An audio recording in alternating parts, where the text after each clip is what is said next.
Shit. Oh my god. You know that was like premeditated. You know, right? I mean, we're still going. I just bleeped that part out because you're a shit. They'll never know what you said before this. Before They'll this. just hear us laughing. Edit that out. It was better off that way. Fuck it. Hello. Hello. This is Small Talk with iXi. I'm your host, Kazerp. But if you're calling me by my maiden name, Spiffy iXi. To my right, I have Mr. FUNKNOWN iXi. Yo. You may know him better as the cameraman from Two Girls, One Cup. He's done great work. And to my left, we have White Glint iXi. You may know him. Actually, no one knows him. He's fucking homeless. Yeah, I was an add-on in Meat Spin. It was kind of like a side cast. Yeah, here's the understudy. Meat spin. I haven't heard of meat spin in ages. How we doing today, boys? I'm good. You know, I'm chilling. And just also for the I'll be calling you James. You know, by your the name that was given to you at birth. Kazerp. Right. Spiff. Or Spiff. You know, and White Glint is Joe. So that's probably what I'll be calling him. We'll keep it simple. Thank you. You're just Funk. That's all I am. Nobody ever calls me by my my human name. So what's the story? How did the F come after Unknown? What's the iXi lore behind that? Well, you know I've always been unknown, but one day I was feeling a little funky, and I was like, you know what? I think it's time to evolve a little bit, because you know you got to think how many unknowns are out there in the world. You know, but there's only one FUNKNOWN. I don't know. I'm sure there's copycats now that we're big and famous. I mean, on Twitter, if you go to twitter.com/FUNKNOWN, that's taken, right? Then I look on that account, and I think it's from like back in 2012. They made one tweet that said, "Twitter sucks. I'm never using this again," and they never used it again. Can we have a petition to like have Twitter like remove that account? I mean, every so often I report it and I post on that account. That's like that myth where if you get enough people to like report your PSN name, they'll finally let you change your name. And that actually works on Xbox. I never believed it, but I know people that it happened to. Yeah. Let me tell you something that did not work for me. I'm like a 27-year-old man, and my PSN is still like Kid Clutch or something crazy like that. I've been actually thinking about changing my Xbox name because, I mean, Mr. Spiffy iXi is cool and all, but I want to shorten it to Spiff iXi. I feel like, I mean, that's what everyone calls me anyways. I don't know. That's this is the first I'm hearing of this, and I'm just kind of put back right now. It's disgusting. I don't know if it has the same ring. It doesn't. Mr. Spiffy is like, that's history right there. How are you going to just do away with that? I mean, I guess. Everyone calls me Spiff. Might as well just go by that, you know. If everyone started calling me Jim instead of James, I'd just change my name to Jim. Everybody calls me Funk, and I'm still FUNKNOWN. We can make that happen, Jim. Yo, all right. What's up, Jim? I actually only have one person in my life that calls me Jim, and neither of you are them, so stop that. So now you have 3. I'm James. That's it. All right, Jim. If we could get everybody on Twitter to call you Jim, will you go get an official name change? No. But if all the Patreon money goes to me, so I can afford to get a name change. Oh, we're dropping How much does it cost? Well, the thing with the Patreon, you can subscribe to for any amount. You can do $1 a month. You can do $2 a month. You can do $5 a month. Jim over here, he's a champion. He does $5 a month because he's sometimes a good bud. How much would it cost for us to get the name change? Can you look this up? About 4 months. 4 months? I don't know. That's it? $20? Well, I hope I'm not the only one subscribed to the Patreon. I wouldn't doubt it if I've just been paying for FUNKNOWN to go out shopping all this time. Someone's got to edit this podcast. If we could even call it a podcast. If anything, he's paid less than minimum wage to edit the videos. That's what I'm saying. Someone's got to pay for the website that nobody sees. Oh my God. iXiClub.net. Shout out. What's our Patreon.com/iXi Club. Yeah, I was about to ask it. What our Patreon URL was. Not because I need to know it. Patreon.com/iXi Club. So one more if you're time. feeling generous, there you go. Patreon.com/iXi Club. Can you spell that for me? It's patreon.com/IXI Club. You're like an Now, advertisement. if you can't spell club, then I'm sorry, but Google it. How can they Google if they can't spell it? Is it like KLUBB? CLUB? Or Bing it. Whatever your computer comes with. Microsoft Edge. So guys, I've been thinking a lot about having a Pokemon as my companion / pet. Nice and segue. I'm just wondering, in your own opinion, which Pokemon would be the best companion / pet? FUNKNOWN, go first. I'll start this off, yeah. I think for me it would have to be Ditto. Because Ditto can shapeshift into anything, including myself. Oh, well, no. Let's see where this is going. So I can shapeshift myself. Ditto can shapeshift into me and then, go to work for me, go handle my errands. Edit the video. You know what I mean? And then edit the video. And then, you know how Ditto transformations only have the little dot as the eye. So the only way to fix that is just, wear sunglasses. Big deal. That's actually a good one, man. I'm kind of jealous. If anyone ever tries to talk to you, though, just gonna say Ditto, or to just say FUNKNOWN. I'll just keep to myself, and I'll have the Ditto wear headphones so nobody bothers me. Nah, he'll just say Ditto, like I agree, like Ditto.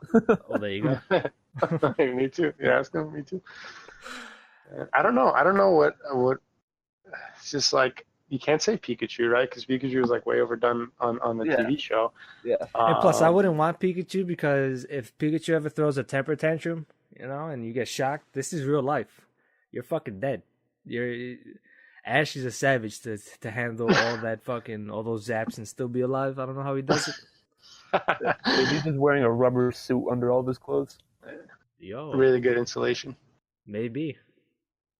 Pokemon fan theory. You heard it here first, folks. I don't know, man. I still think I would want a legendary Pokemon. I want like the biggest, most badass one. Maybe definitely like a flying type, so then I don't have to pay like airfare or anything like that when I want to go places. But it's like Mewtwo would be good. I guess I could fly on his back.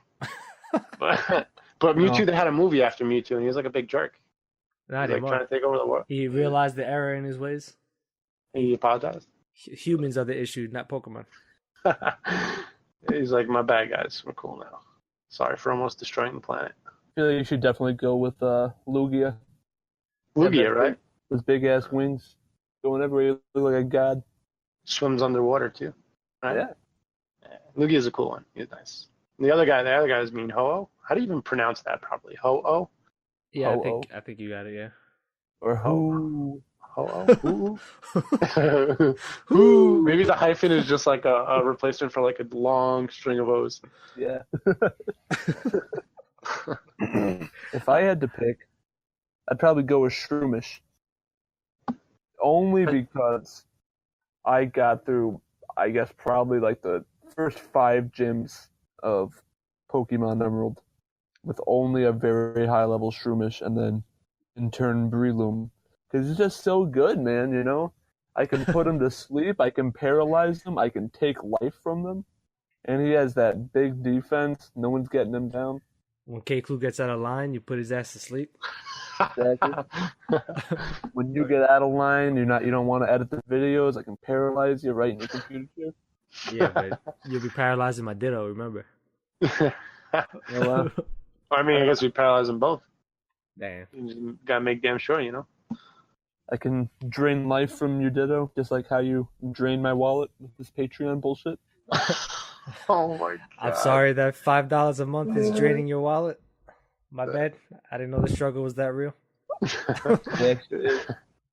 If you guys are trying to advertise it, it's like people are not going to want to donate if you're talking about them draining wallets and stuff like that. You're making it sound terrible. People are actually going to think he goes to Taco Bell with the money. I mean, what's the problem with that? Someone's got to pay for my food. Yeah, those $1 stackers, dude, that's a deal. They got rid of them now. But the $5 crunch box is still alive and well, baby. I go get a soft taco for $1, then the extra tax, and I just drive away. So I'm going to have to check my sources on this, but I'm pretty sure they found Taco Bell to be the healthiest fast food chain, if I'm not mistaken. What the fuck? Right? Yeah, isn't that No way. crazy? First of all, we definitely know White Castle is the unhealthiest. You all know the aftermath of like, White Castle. But like Taco Bell, the healthiest? I was thinking maybe like Wendy's. I don't know. You ever had those the frozen White Castle burgers? You know that they sell in the supermarket. Aren't they all frozen? Well, I mean, the ones that you take home and you do yourself. Yeah, I had them. They make me shit. Something fierce. Sounds about right. Taco There's Bell. a good. Well, go ahead. There's a good rule of thumb. Like, so for me, Taco Bell goes right through you. It comes out like fast and hard. And then there's like the White Castle side of things where it's like you don't go right away, but that next day it's like something toxic. Do you have Taco Bells that deliver to you guys? I think they started doing that recently. Yeah. I wish I did. They have Taco Bells where you can like pre-order it now. Wow. And, Yeah, like, I have a actually full-size Taco Bell in Bay Ridge. I never tried it. Unfortunately, I can't have Taco Bell anymore. Just for poor life decisions early on in life. So I never tested it out. I'll order you some Taco Bell, or you could order some Taco Bell with the Patreon money, and you can let us know. Oh, I think I found your source. Taco Bell is now, it says one of America's healthiest fast food chains. Make me turn off my ad blocker. We'll go on to dangerous territory here, Oh, boys. I would have X'd out any site that Yeah, does me that. I too, just me X'd out too. immediately. That's the instant turn off for me. It's like, you want me to turn ad blocker off? That's insulting. That's a red flag right there, dog. Speaking of draining my wallet, AdBlock was asking me for donations today too. Yeah, man, you gotta keep that block running. No, Someone's gotta pay to block those ads. sorry, AdBlock. FUNKNOWN's taking all my hard-earned cash.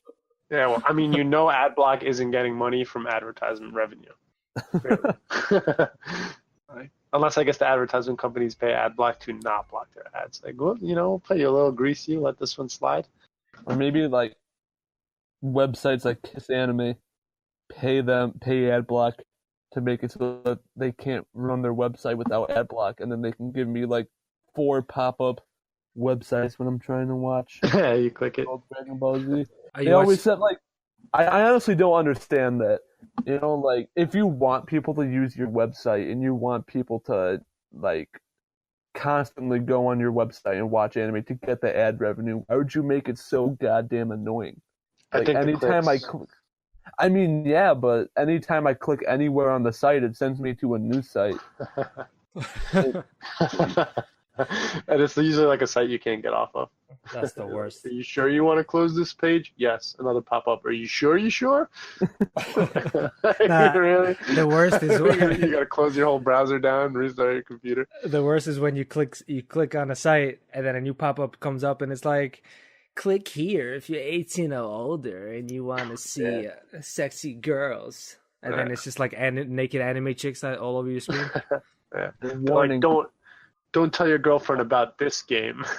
It's Warning. like chicken run on the This game is highly addictive. You won't be able to quit. Oh my god. It's like a warlock girl half naked on the screen. Like, I'm just trying to watch animes with warlock girls half naked on my screen. It's always something like meet local girls in your area. and Japanese girls in your area. And usually, like, it pretty much damn near like puts your address on the website, and it's like, wait a second, They get my they got my data. So, What are boys, you doing, man? here's a question for you. This one's right off the top of the noggin. I'd like for you guys to like name any type of like genre of video game or movies or whatever that you really like, but you wish there was one thing you could change about it. And what would that thing be? For me, it would be uh, like found footage horror movies. I would change that they're all shitty because I really love that style of filmmaking. Like, I mean, Blair Witch Project was a great movie, a lot of fun. And a lot of other movies have like, or like, if you guys know the Creep movies, Creep 1 and 2. Yeah, I see those. Yeah, super awesome. But then for every like one great found footage horror movie, I swear there's like 10,000 awful found footage horror movies. And I don't know what they should specifically do to change it to make it better. The one thing that I think they should change is that so it's a found footage movie and the whole thing is supposed to be super like organic. You're supposed to like it's a lot of immersion. You're supposed to believe that it was just on a camcorder somewhere. But a lot of these movies have like music cues and everything in the movie. And like, how does that make sense? If you're like in the middle of the woods, you're running away from a killer, and there's just like a full orchestra just waiting for something to happen. They're trying to set the mood, man. They're trying to woo you with some movie. I think the problem with those is, so if I'm not mistaken, Blair Witch Project at the time was like super low budget, right? Similar to like, what was that other movie, Paranormal Activity? So I think people like go to the movie theater, they see the super low budget film, and they're like, yeah, man, they made like $1 million, and we could go do the same thing. And a lot of people try to emulate it, and I think they don't really emulate it too well most of the time. I thought Blair Witch Project was amazing, and I also thought like the million parodies that came after Blair Witch Project were great too. Like I was personally terrified of Jeepers Creepers. What happened? Like parodies of the actual movie, or are you talking about just like copycat films? Nah, parodies of the actual movie. There's a whole bunch of different types of movies. There's like the thing I found is like the copycat of that movie. They try to make the movie like serious and scary and things like that, and there's a lot that goes into a horror film. Like the people that did Blair Witch must have known what they were doing. I watched the whole documentary on like the making of horror films, and they have like certain sounds that are similar to other sounds that we hear, like a sound similar to like a baby crying or something like that. And when those sounds basically play in the movie, I'm about to really geek out on you guys with some science right now. When those sounds play in the movie, what they do is they trigger your amygdala, right, which controls fear in the body, and that's what gives you kind of like that build up, that tenseness, and things like that. So when like complete amateurs who have no idea what they're doing make these movies, there's no buildup of suspense or anything like that, and then even the execution may be poor, and I think that's where those go wrong. I think the people that make the parody of the movies, like an actual serious parody, I think those are typically funny because obviously people point out the flaws and things like that in the movie. Yeah. Yeah, you go. Well, I was just gonna give another example of a found footage film that I think worked in a lot of ways, but like starting from its marketing. So the film is Cloverfield. You saw the first one? You guys saw both of the... Yeah. Oh, yeah. I've seen all of them. We all know about that. So up until the movie came out, the whole marketing strategy was not to show the monster and really not give away anything of the movie. And then I think that works for movies in general, but especially for horror movies, because trying to maintain that suspense without knowing like what the hell you're gonna really go into is important for horror movies, especially in today's age where like there's so many like I feel like it's terrible for the horror genre because there's so much fluff, so many bad movies. I can't even name the last legitimate horror movie that came out that like scared me or gave me any kind of feeling of terror. But anyway, well, not really. But anyway, with the first Cloverfield, they didn't show the monster before the movie came out, and then going into the movie, seeing it for the first time, it was pretty cool. Like Yeah, seeing it yeah. from like the found footage perspective.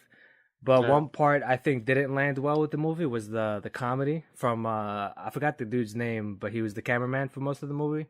It's like T.J. Elliott or something, right? I don't know, couldn't I tell you. probably, It's been yeah, a I while. probably got that wrong. But yeah, that was a kind of a complaint that I had about that movie too. When I first watched it, which was like a few months ago, Yeah, when I got into the Cloverfield franchise, I it thought was the that like movie was really good otherwise, except for that, yeah, for the comedic bits. But and I really like if you're asking me, I really don't think that the like a lot of the comedy it really didn't get in the way of a lot of the horror, but it's just his character was I just think like towards the middle and the end of the movie it got really annoying. yeah, It's kind of just like whining, not whining I guess, but like just generally being annoying. I yeah, can't remember off the top of my head anything. making awkward jokes in times where they were Right, unwanted. you wouldn't. Yeah, yeah, yeah. You got to He's be like some kind of twisted individual to be making jokes when people are dying around you. he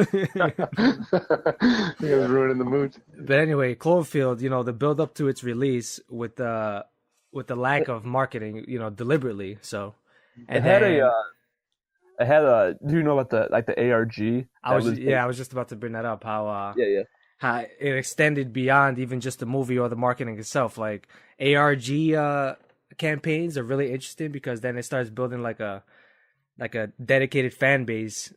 where they start looking out for these things to try to find out more about the fiction, the lore of the movie. And then if they keep doing that over time, you're gonna have like a big cult following of the movie, which then leads Yeah. into the sequels. Possibility to make more and to grow your franchise and whatever. It was based off Lovecraft, right? Or was that like I don't know if it was based off of Lovecraft, but I think a lot of people have probably compared it to a Lovecraftian like type thing. Yeah.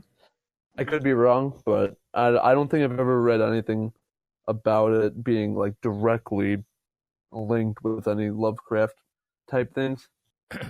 Yeah, so going back to the found footage topic is just I like in that movie how it's not just from the camera of the main characters, They show other perspectives of like the cameras around like security cameras or something or like Yeah, yeah. to try to because it's always interesting to get other perspectives of whatever scene whatever scene is going on. But for found footage specifically, it's interesting that they kept it in that perspective where it's just not like a floating camera. Like okay, this is obviously not some camera in that Yeah. perspective, So it's always like it always felt like whether it's from a phone camera or the video camera they're using or a security camera. I like when those kinds of movies take those perspectives.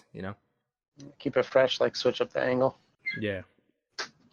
I mean, it's also cool though when they do it like Blair Witch because the Blair Witch was just straight up that one perspective the whole movie, wasn't it?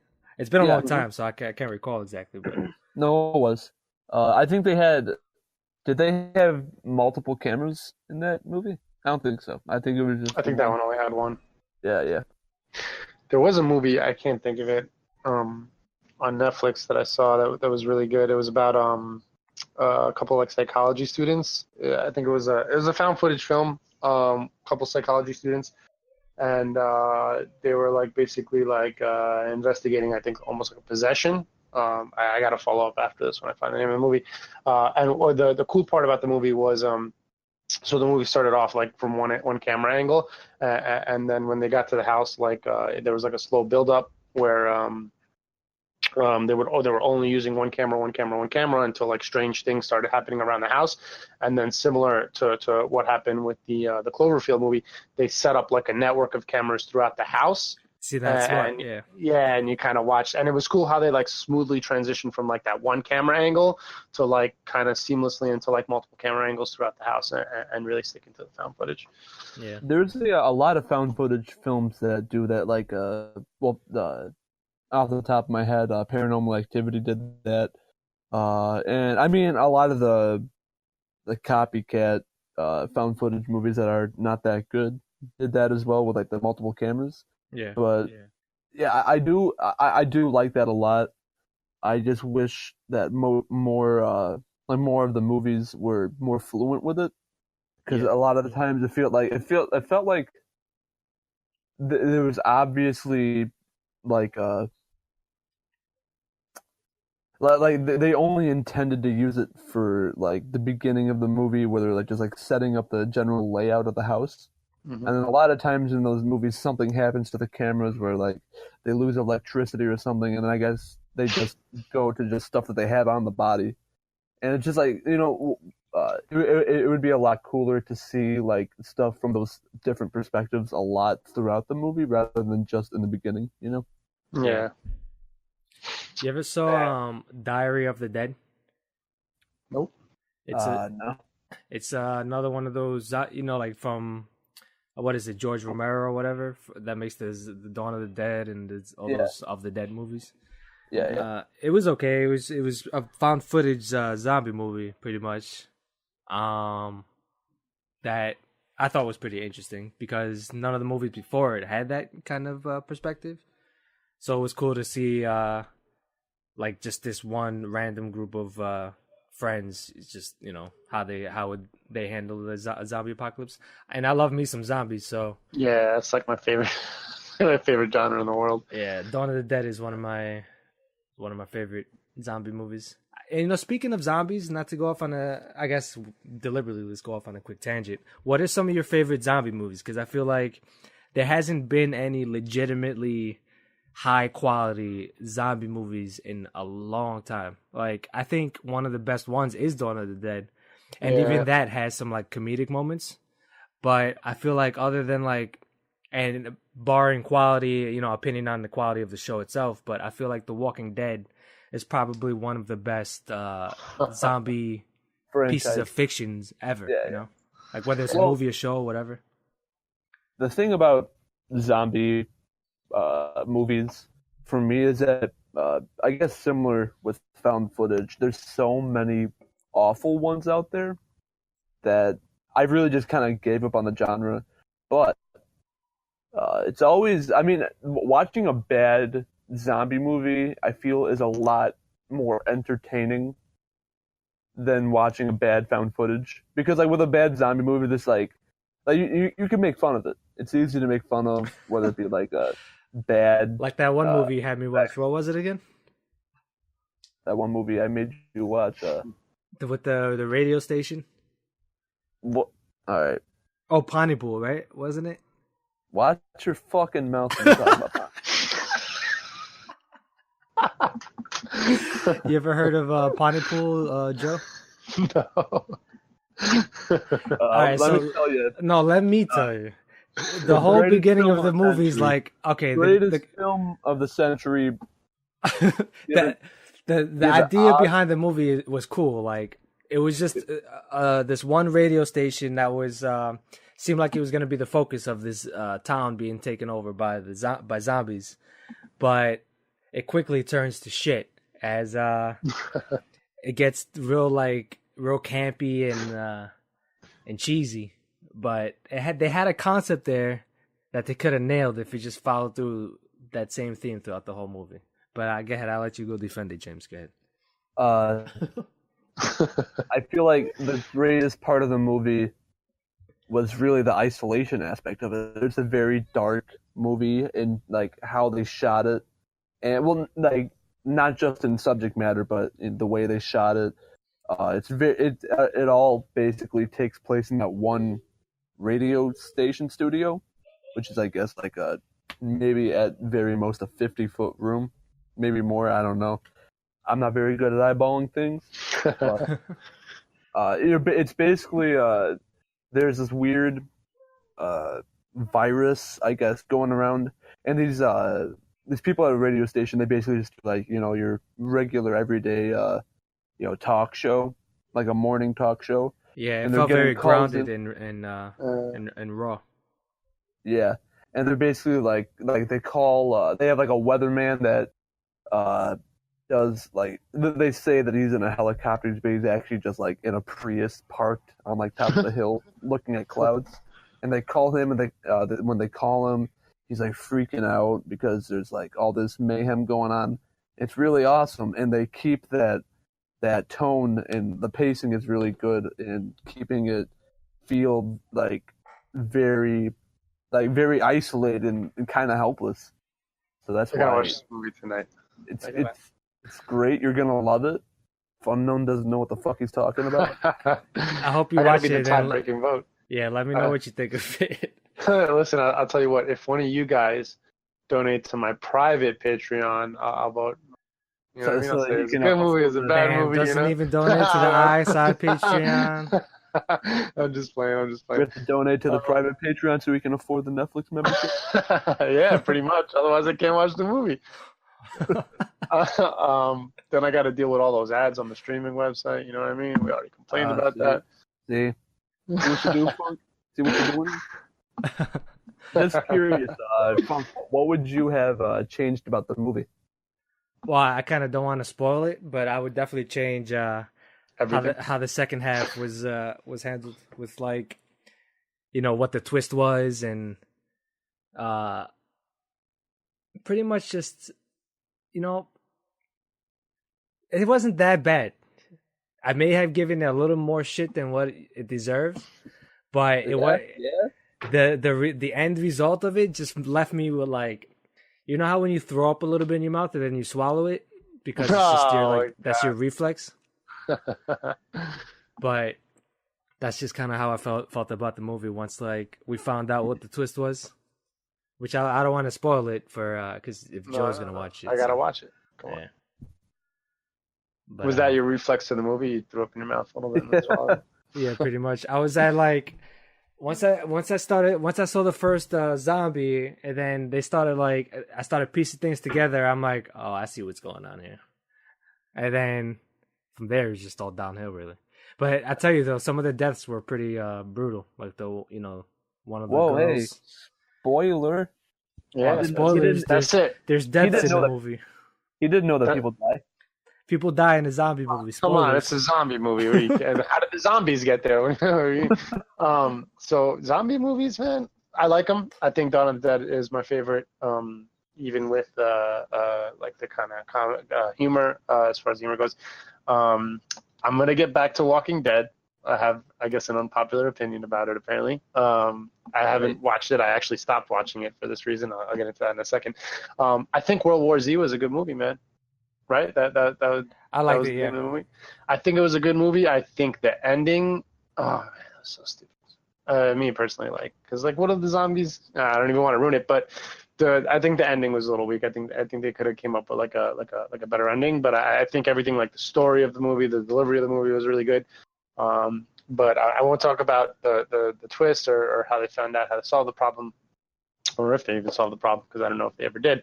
But that movie was actually one of my favorites minus that part. Getting on to The Walking Dead, I really like that show a lot. I watched the first season. It was phenomenal. I thought just the makeup for the zombies and the way they made the zombies and the feeling of the show was amazing. I watched the second season. The second season was a little slow. But the end was really good. They ended it off with a bang. I watched the third season and it got interesting. They had other people involved and they were trying to spin the people versus people in the apocalypse thing. But I feel like up to the point where I stopped watching, I don't know if it's changed since then. That show, the show became really more about people versus people, and the zombies were more like collateral damage. That's one of the things I don't like about it now, actually. It's I do like that aspect, and that's if a zombie apocalypse were to happen, that's obviously inevitable. That would happen. Yeah, it would happen. But really, I watch a zombie show for the zombies. Right, and they're like collateral damage. They're literally they're using zombies to torture people. They have them herded in pits and you know what I mean. It's just come on, man. I want to see the zombies. I want to see the exciting survival part. I occasionally want to see people fight because of course they're fighting for resources. They're fighting for guns, weapons, food, things like that. But they were all oh my god, zombies. Stopped worrying about solving the zombie problem and started worrying about we're gonna go take over that camp or whatever. We're at war. Yeah, but I mean, I guess it makes. I didn't watch The Walking Dead after season 1, basically, but just from I guess an outside perspective, it kind of makes sense that they would, I guess, learn to adapt to the zombies being there and being able to work around them. And plus, I don't know if this is an actual factor in the show. I think I might have heard that it is, but as time passes, obviously the zombies' body decay more and more, and they just become generally weaker opponents. So they would, I guess, become less of an Yeah. issue. That's Does definitely that? true for a lot of the zombies. You know, the ones that Mhm. have been zombies for years. But then you Yeah, also yeah. got to think like people. What it is in the show is that everybody's infected. It's just like in their blood. So like once they die, like no matter how you die, you become a They zombie. turn into a zombie. Yeah. Oh, okay. So there's always like fresh people dying into becoming, fresh zombies. So that rotation is still like in effect. But It was a great show. Honestly, I thought a lot of part of it was good. I just don't like how like the zombies, yeah, like even you mentioning that portion of the story, which I totally kind of like forgot about, and I thought about like the delivery from like the birth of like little babies and how what happens with them, and it was an amazing show. I just like, man, like yeah, there's I want definitely to a see the lot. zombies. There's definitely a lot you can criticize with the show, but overall, I still watch it week to week because it's just that fix for me. That it's nothing else really like it on TV right now. Yeah, it's a good show. So yeah, Really good show. and I actually read a. oh, go ahead. I actually read an article. It's interesting. He said he was talking about like zombies eventually like decay over time, and I read an article and it was like 10 reasons the zombie apocalypse will never happen. And I was like, yo, this is the most clickbaity thing, but I'm totally gonna click it because I want to read it. I love zombies. So like I click it, and then of course like I get like 3 advertisement screens and them telling me to kind of like meet local singles in my neighborhood. But then once I get past all the That's what once I I'm get talking about. once I get past all the advertisements, there's one between every one of those points, all 10 points. And then I get past it. So a couple of the points. One of the points was actually what you mentioned. One of the points was humans have like a natural capability to regenerate to some point. Like you get a cut, it heals. But zombies don't have that. So they made the exact point that like kind of like zombies would always fall apart eventually. Yeah. The other one was like if a zombie apocalypse happened, we'd be fairly good at like quarantining it. But the funniest one was the last one, and this is why I brought it up. The last one said, like, if a zombie apocalypse ever happened, like the human race is so good at killing things that if a zombie apocalypse happened, they would be dead, right? Because think about it, we're so good at killing things that we make entire species go extinct accidentally. But that raises the question though of for me, in my opinion, I think it depends on the type of zombie it is. Because if we're getting the Walking Dead zombies where the zombies just walk, I think we'll be fine in the end. In the long run, we'll be able to handle that. But if we're talking about zombies from like Dawn of the Dead or World War Z, nah, we're fucked. Like 28 days later. Or 28 days later, we're done. Like, Yeah. There's no way we're gonna beat that. And then I don't know if you've checked out the show, the spinoff, Fear the Walking Dead, but I thought the premise of the first season was pretty cool. How they showed like the city breaking down in the zombie apocalypse, Yeah. And like in reality, that's kind of how this shit would happen. Like if like remember like the whole thing with bath salts that the guy ate off the other guy's face or whatever. Yeah. Like imagine if pockets of this stuff started happening around like all different areas around the world. Like it would take a while for people to connect the dots, and then by the time those dots were connected, like if it was the running type of zombies or whatever. Like in the beginning of Dawn of the Dead, for example.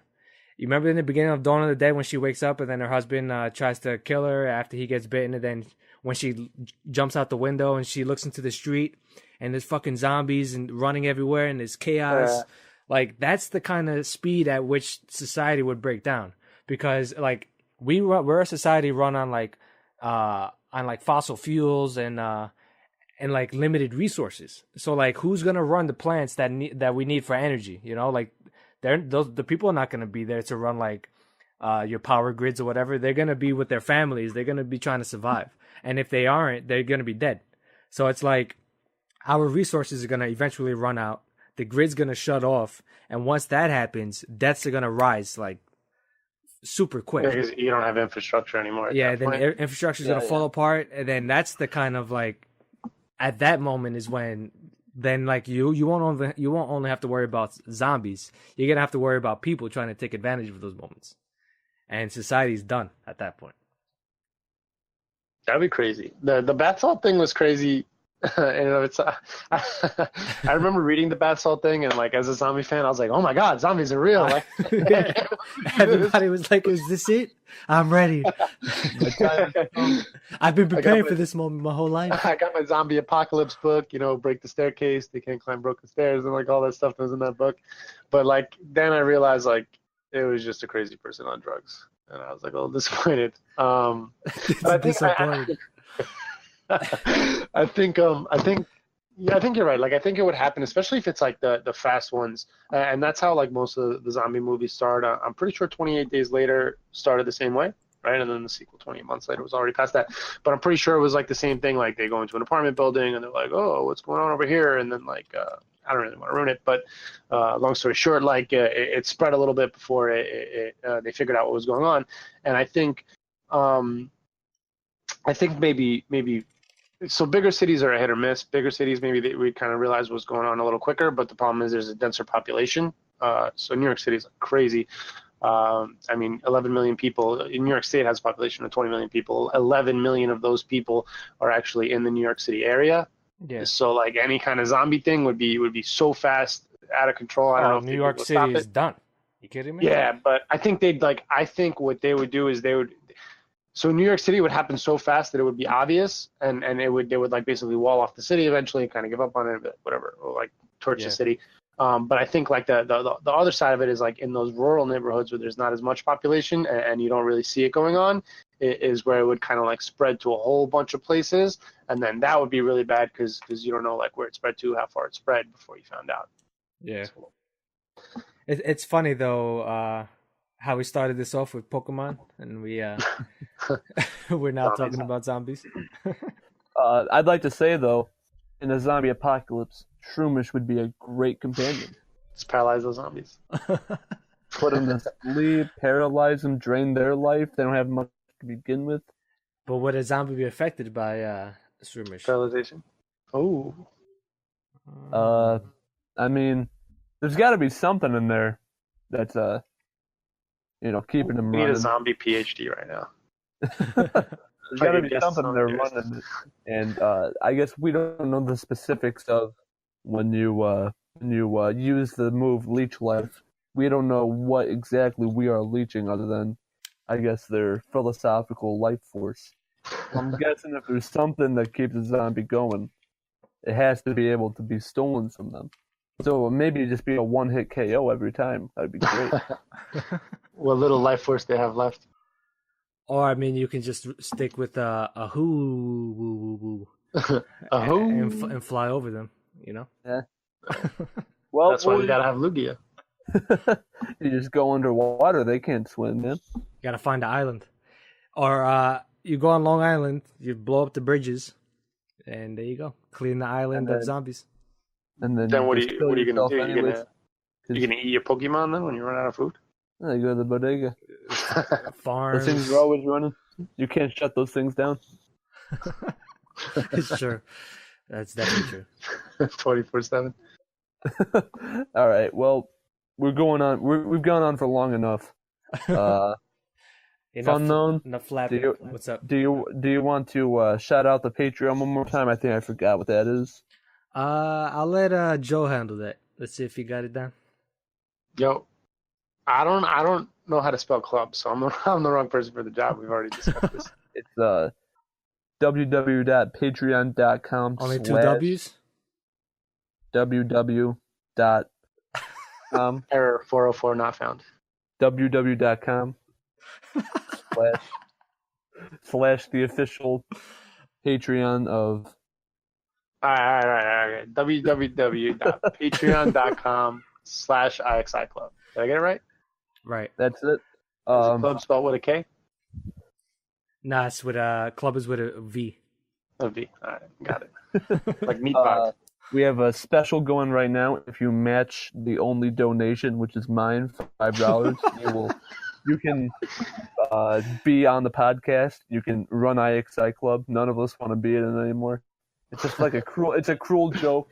It is. That we've been trying to end. It's a very cruel joke at this point. It's a cease and desist. And yeah, that's it. Bye. With a $5 donation, you could be a majority shareholder of our company.